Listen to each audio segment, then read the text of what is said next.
Sejak memutuskan untuk menjadi kekuatan penyeimbang dalam pemerintahan Joko Widodo dan Yusuf Kala, banyak yang mempertanyakan kekompakan koalisi Merah Putih. Beberapa isu sempat bergulir, seperti partai yang tergabung dalam koalisi Merah Putih yang ingin menyeberang ke koalisi Jokowi JK. Namun hingga saat ini, hal tersebut belum terbukti. Soliditas partai di koalisi Merah Putih tentu menunjukkan konsistensi dalam memberikan pembelajaran politik kepada rakyat. Partai politik di koalisi Merah Putih berkali-kali mengutarakan kekuasaan di pemerintahan bukan segalanya. Posisi di luar pemerintahan sebagai penyeimbang tentu sama mulianya dalam mengawasi program-program yang pro rakyat dalam menuju kehidupan masyarakat yang adil dan makmur. Kini, rakyat tinggal menunggu sepak terjang pemerintahan Jokowi JK melalui menteri-menterinya di kabinet. Apakah kabinet bisa menjawab kebutuhan janji-janji politiknya dalam kampanye pemilihan presiden lalu?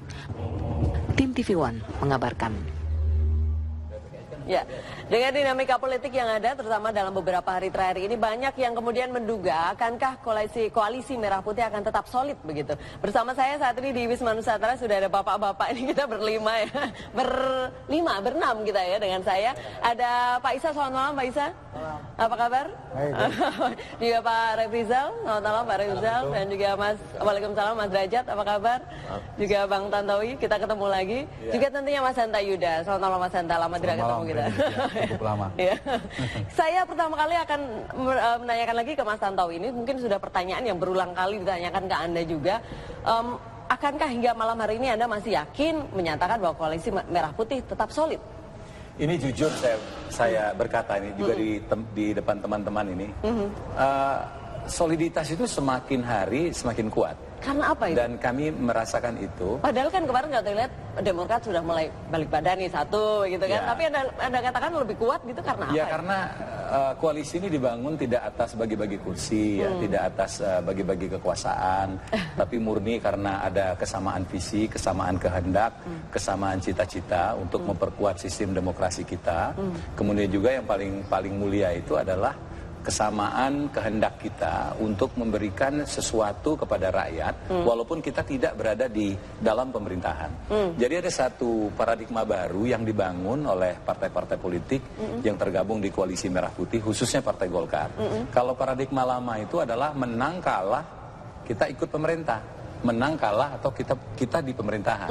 Kalau paradigma baru ini adalah menang kita memerintah, kalah kita di luar pemerintah. Di luar ya. Nah itu adalah jelas, dan ini saya rasa yang menjadi barang mahal di Indonesia itu adalah konsistensi.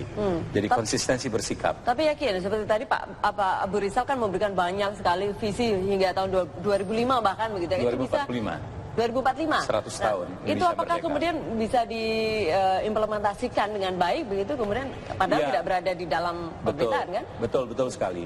Nah banyak yang masih berpikir bahwa pengimplementasian program-program politik yang pro kerakyatan, yang bukan saja Partai Golkar ya, tapi seluruh partai di koalisi pemerintah, koalisi Merah Putih itu hanya bisa dieksekusi kalau kita di pemerintah. Menurut saya ini harus dikoreksi.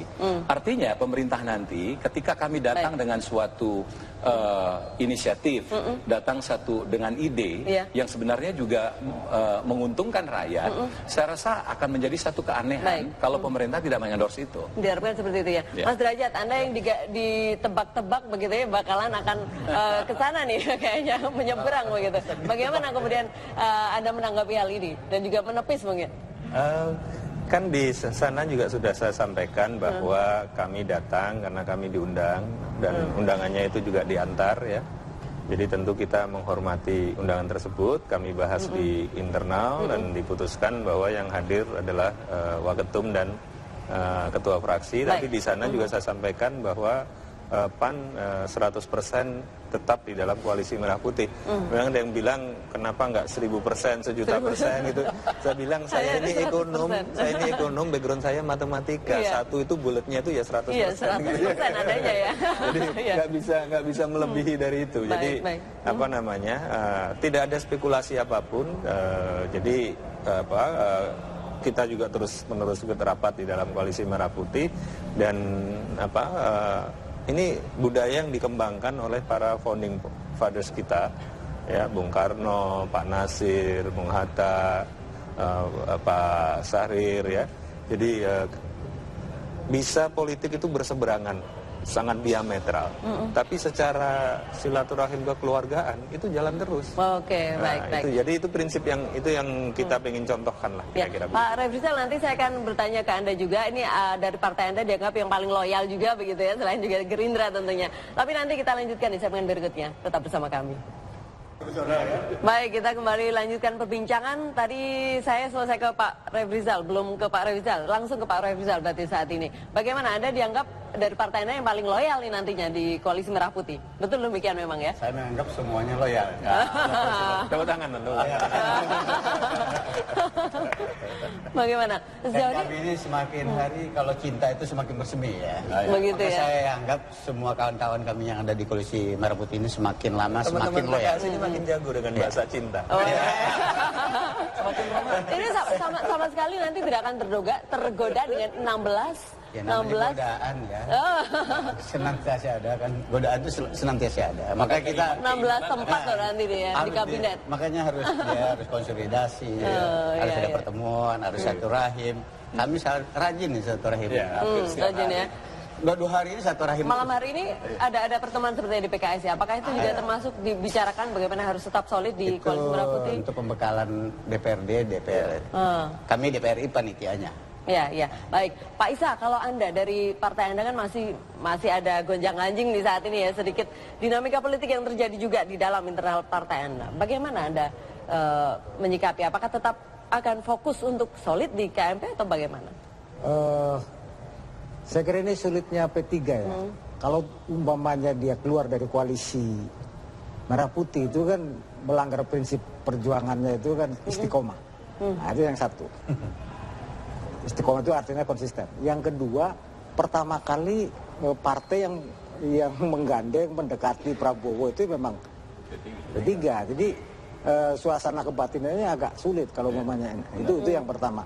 Tetapi karena perkembangan politik internal itu kan hal yang lain. Tetapi kalau dilihat dari fenomena petinggi-petinggi partai saya, baik yang dulu Pak Surya maupun sekarang Pak Emron Pakampi dan Roma Hurmuzi, setiap kegiatan Merah Putih beliau-beliau kan hadir. Sampai terakhir rapat-rapat terbatas saya kira masih diajak seperti itu. Itu kan kita bisa lihat daripada kekompakan itu ya. Kalau umpamanya ada terjadi suatu perubahan, itu ada mekanismenya. Mekanismenya itu adalah di Musyawarah Kerja Nasional. Nah, itu bisa menentukan arah baru daripada perkembangan politik. Jadi nggak mungkin sendiri-sendiri juga. Tapi sejauh ini memang yakin tidak akan mengganggu dari solidnya P3 di dalam tubuh KMP ya? Sampai sekarang masih. Masih ya? Masih diskusi-diskusi masih ada di situ. Seluruh komponen, artinya seluruh komponen itu apakah yang dianggap bersahabat dengan Surya Dharma maupun dengan Pak Emron itu masih dalam kondisi seperti itu. Saya kira detik-detik terakhirnya itu menjelang 1 Oktober ya, atau antara itu. Kalau dari hingga perkembangan saat ini dari PDIP mungkin lebih percaya diri begitu. Ada banyak yang mengatakan bahwa P3 dan juga PAN sepertinya akan mulai merapat. Apalagi dari PDIP sebenarnya mulai yakin dengan kedatangan dari partai P3 dan juga PAN kemarin di Rakernas. Bagaimana Anda menanggapi? Mungkin Mas Derajat dulu. Mas Derajat silakan. Ya, kalau politik kan selalu ada penafsiran, selalu ada segala macam. Tapi kita kalau semakin lama di politik, itu kita bisa membedakan mana buih, mana yang isinya gitu. Dan isinya saya rasa teman-teman di KMP sudah tahu betul. Jadi ya kita biarkan aja spekulasi, yang paling enggak supaya koran-koran laris nggak apa-apa. Begitu ya. Pak Isa mungkin ada tanggapan? Ya, kalau di P3, kalau umpamanya sekarang di luar pemerintahan atau dalam pemerintahan, P3 kan punya pengalaman panjang. Selama 32 tahun kami diposisikan menjadi oposisi oleh partainya Pak Tantowi kan biasa juga kan. Artinya, dan eksis juga sebetulnya kan, tidak harus takut. Nah, kalau umpamanya pengalaman di reformasi kita di dalam pemerintahan juga punya pengalaman tersendiri. Jadi dua-duanya bagi P3 nggak ada masalah sebetulnya. Apakah sekarang di koalisi yang Merah Putih maupun nanti kemudian akan beralih ke sana. Jadi cuman ada pesan di dalam hitoh perjuangan itu, satu konsistensi tadi, yang kedua amar ma'ruf nahi mungkar. Nah, penerjemahannya ini yang kadang-kadang kontekstual. Apakah amar ma'ruf nahi mungkar stressingnya di parlemen sebagai pengimbang pemerintahan, atau amar ma'ruf nahi mungkar itu lebih harus ada di sana di pemerintahan. Saya kira itu diskursus yang menarik tersebut. Berbicara mengenai sinyal-sinyal ini juga yang ditangkap oleh media begitu ya. Beberapa hari terakhir ini memang selalu menjadi pemberitaan juga nih terkait sinyal-sinyal akan merapat. Ini kita lihat ya, seperti ini misalnya nih, P3 dan PAN akan merapat, namanya Jokowi tidak ada koalisi permanen dalam politik. Nih, bagaimana nih Mas Derajat kalau seperti ini tanggapan dari Pak Jokowi? Ya, seperti yang saya sampaikan tadi, penafsiran itu setiap orang berhak atas berbagai penafsiran, tapi saya cuma bisa mengatakan time will tell. Baik. Jadi kita lihat saja nanti. Ini pembelajaran baru saya kira bangsa kita sekarang. Baik. Polisi ada sekarang Ya. ini. Mas Hanta, bagaimana Anda melihat? Ini Bapak-Bapak masih cukup optimis ya berada di Koalisi Merah Putih. Kalau Anda melihat sejauh ini seperti apa? Kata Mas Derajat tadi, kita lihat saja nanti. Sudah begitu? Notis godaan politik ya. Tapi begini, bicara koalisi, kalau secara teoritis menggunakan spektrum ideologi, kedekatan platform dan program mungkin tidak begitu relevan ya untuk konteks Indonesia. Karena kita lihat dari ideologi mereka bisa bersatu. Meskipun ada punya ideologi masing-masing, secara platform kebijakan relatif mirip semuanya, bagus semuanya. Tapi saya ingin melihatnya dari kalkulasi politik, dari dinamika politik koalisi. Satu dan dua, yang paling penting adalah daya ikat dari koalisi Merah Putih. Yang kedua, daya tarik rayuan godaan dari Jokowi JK. Nah, kalau daya tariknya adalah 16 kursi menteri kabinet, itu buat partai politik. Yang kedua, barangkali posisi DPR parlemen itu tidak menjadi daya tarik, tetapi justru wakil ketua misalnya pimpinan DPR itu menjadi daya ikat di koalisi Merah Putih. Nah, kalau koalisi Merah Putih apa daya ikatnya? Satu, mereka pernah menandatangani koalisi permanen, itu satu. Yang kedua adalah mungkin menjelang setelah 1 Oktober akan ada penandatanganan pemilihan pimpinan DPR. Ya, kalau Golkar ketua, yang lain dapat wakil ketua. Paling tidak itu akan menjadi daya ikat, paling tidak dalam waktu dekat. Nah, yang ketiga, proses negosiasi kompromi politik akan menentukan dinamika koalisi ini. Dan terakhir yang satu lagi ada dinamika internalnya. Godaannya begini, kalau Pak Isa itu kira-kira bagaimana ujung dari turbulensi di faksinya, godaannya kira-kira suksesi. Kalau ada muktamar ya, mukernas, apakah ada perubahan haluan politik. Tapi ujian terberat godaannya nanti setelah 20 Oktober. Kalau ada tawaran menteri, P3 ambil atau tidak. Nah itu dia, itu yang menarik juga. Sama dengan PAN. PAN juga begitu. PAN dan P3 mirip, apa ngambil itu atau tidak. Kalau Golkar beda. Kalau Golkar Munas. PAN udah kita tanyakan nanti soal itu ke Bapak-Bapak. Baik, nanti saya tanyakan ini mengenai 16 menteri godaannya apakah kuat nih nanti. Kita akan lanjutkan nanti usai jeda komersial berikut ini. Baik, ini menariknya nih, ini Pak Refrizal, kita sudah lihat. Yang menariknya ini kursi 16 menteri ini kan bisa saja ditawarkan ke siapapun begitu ya nanti ya. Tapi masalahnya ini bagaimana nanti Koalisi Merah Putih dapat mengikat begitu ya, dengan cara apa nanti kira-kira? Mas Tantowi aja deh, saya nggak akan nanya ke Mas Derajat lagi. Nanti jawabnya waktu yang akan menjawab lagi ya. Mas Tantowi aja ya.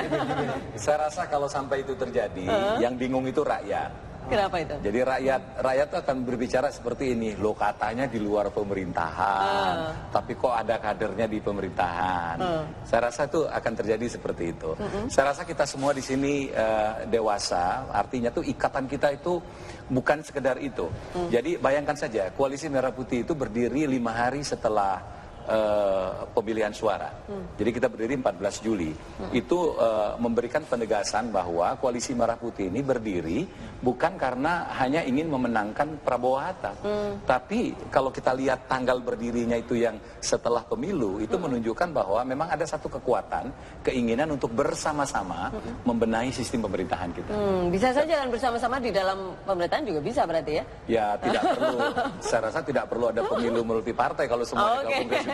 Ya baik, saya ke Mas Hanta nih, terakhir dari Anda Mas Hanta, bagaimana Anda melihat nantinya kira-kira? Tantangannya bagi Golkar adalah aman dalam waktu pendek ya. Paling tadi nanti kalau Munas, pertarungan Pak JK dan Pak ARB, paling tidak pengaruhnya mana yang akan, kalau Pak ARB siapapun ketua umumnya masih mungkin tetap solid di sana. Apakah Pak JK akan ikut mengganggu? Itu saja pertanyaannya. Sampai dengan Oktober saya yakin Golkar masih kuat di sana. Kalau PKS itu godaannya tergantung ditawarin atau tidak oleh PDI Perjuangan, oleh Jokowi.